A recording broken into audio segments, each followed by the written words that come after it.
Welcome back, beer tubers. Today we're taking a look at a beer from Beachwood Brewing out of Long Beach, California, and this is Citraholic.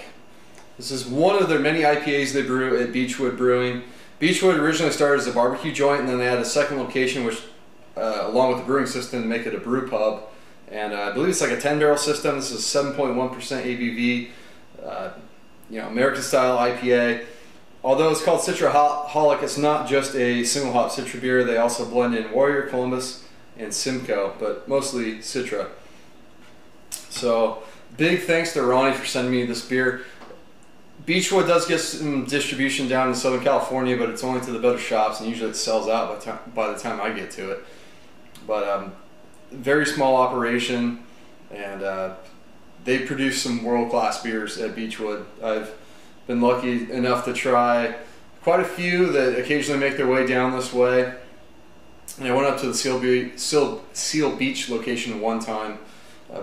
Pours out just a hazy orange color, bright white head, good carbonation. Let's get the aroma. Oh yeah, you can tell there's a lot of Citra in there, no question about it. This bottle's I think a week and a half old at this point. So just immediately hit with a ton of tangerine. There's a little bit of like a passion fruit edge to it, like slight mango. It's definitely got a tropical vibe. A little bit of a dankness underneath. Could be Simcoe, Warrior kind of coming to play. I'm guessing they're just bittering with Warrior. And then Columbus is in there, so that makes sense. Columbus kind of get that bitter grapefruit peel, sort of resinous kind of pine character from that. Those are kind of background notes to the beer. Don't smell any malt, don't smell any alcohol. Smells refreshing, nice juicy IPA. Let's dig in. Cheers.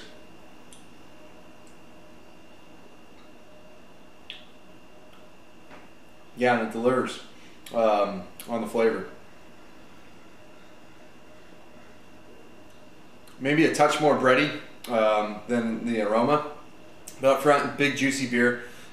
Good bitterness to it, but not overly done, which is what I like in my IPAs. I don't like them to be overly bitter these days.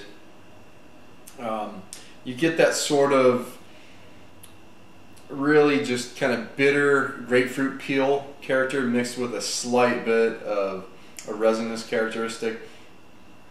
Kind of has that little sticky character. But then it turns into this big juicy hop character. Huge sweet tangerine notes. A little bit of that sort of mango, passion fruit thing going on, tropical characters present. Get a little bit of a bitter, kind of lemony, sort of orange character to it as well. Stone fruits come through. It depends on how you drink it, how big of a sip, how long you let it sit on your tongue. Will kind of ramp up between the juicier, sweeter hop notes and then some of the more bitter element to them. So it's got some nice complexity to it. I'm glad they didn't do just a single hop Citra beer. Plenty of breweries are doing those, and as much as I love Citra, it's just the one hop. It's nice to have a little other hops kind of blending in to add a little bit of complexity and character to the beer. And this is very much a Southern California, definitely California style IPA. It's very minimal sweet bread on the backbone, and it dries out very nicely. Just lets the hops shine. That's what I love about what they're doing at Beachwood, and they're brewing some phenomenal IPAs. This is not even my favorite IPA I've had from them, yet it's still phenomenal. It's still like an A type of beer, excellent beer.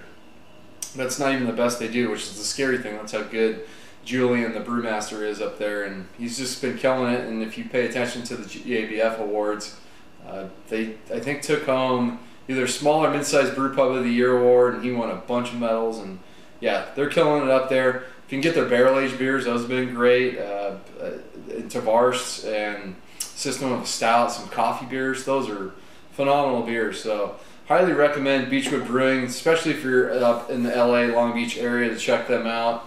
And look out for bottles. They're probably going to sell out quickly. So if you see it, grab it. It's probably going to be fresh. So that's going to wrap up this review. Another big thanks to Ronnie for sending this my way so I could review it for everyone. Until next time, please comment and subscribe. Cheers.